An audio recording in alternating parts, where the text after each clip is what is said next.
Right now, we're going to bring in our political analysts, Laura Fink and Wendy Patrick, to break down today's pick. A huge day in politics. Just want to jump right in. I'm going to hit you both with the same questions today. Let's start, Wendy, with what are the pluses and minuses of Governor Walz as a pick? Well, I'll tell you, the pluses is likability is electability. And no matter what party you're from, you have to admit this guy is very likable. I mean, he's the kind of guy you would think you would run into in the hardware store and have a great conversation. Seems to be unassuming. He's a regular guy. And by the way, part of his other pluses are his policy positions are very broad. He's a hunter, so he's a gun owner. On the other side, you know, he codified Roe versus Wade. So there's a little bit for everyone.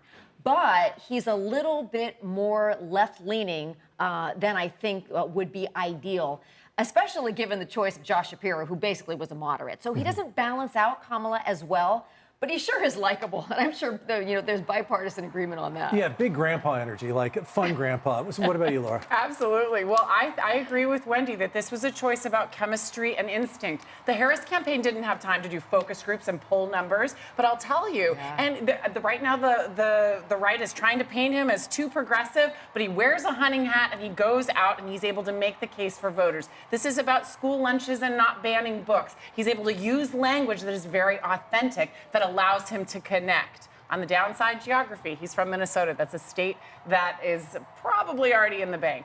Yeah, no coincidence he was wearing his hunting cap and just dressed as Joe Everyman today for that phone call video that they released. Yeah. Oh, Laura, did Kamala make the right pick here, in your opinion?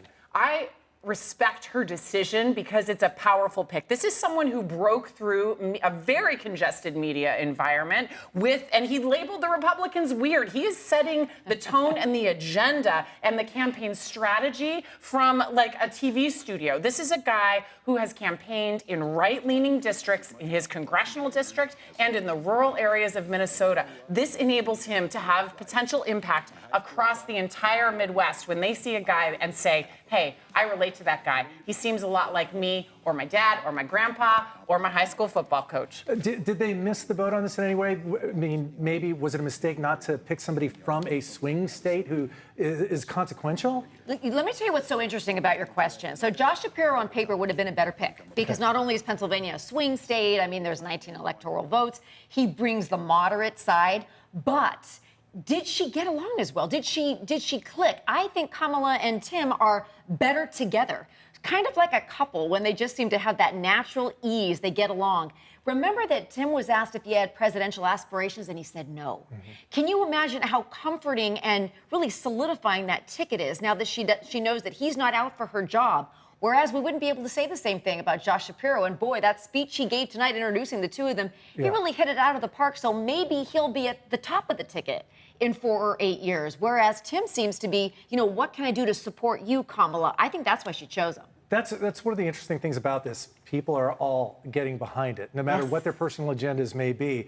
Let's go to the Trump campaign now. Let's shift gears a little bit. It's only been a couple of weeks. It's still amazing. This is 2 weeks and 3 days. Right.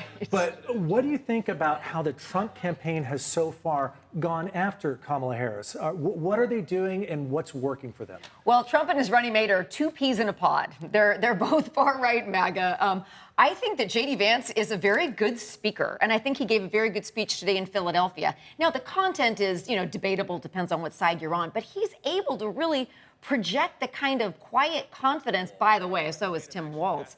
But they're going to have to hit Tim on basically being a rubber stamp. They're both very liberal. Kamala didn't pick somebody that's ideologically any real different than she is. Now, they may try to redefine that as we move forward.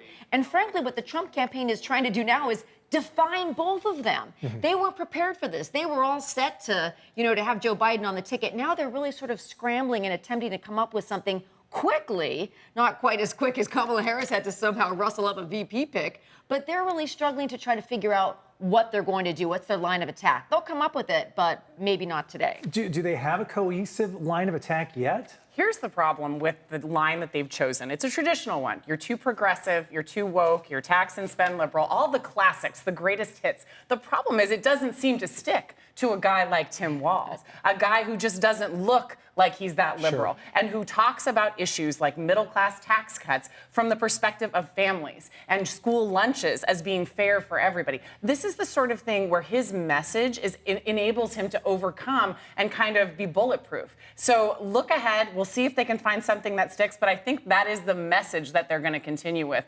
And it's up to Tim Walz to shake it off. And you know what's interesting about Tim Walz? Do you know that he and Kamala are peers? They're like months apart in age. He looks so much older than she does. The internet meme is Brad Pitt is older than him. I've been hearing that as everybody's well. just blown away by that. I know. Wendy, Laura, wish I had more time right now. We're out of time, but we're going to talk to you both again at 6 o'clock. Thanks so much for your insight. This is a lot of fun. Thanks, Carla. Heather?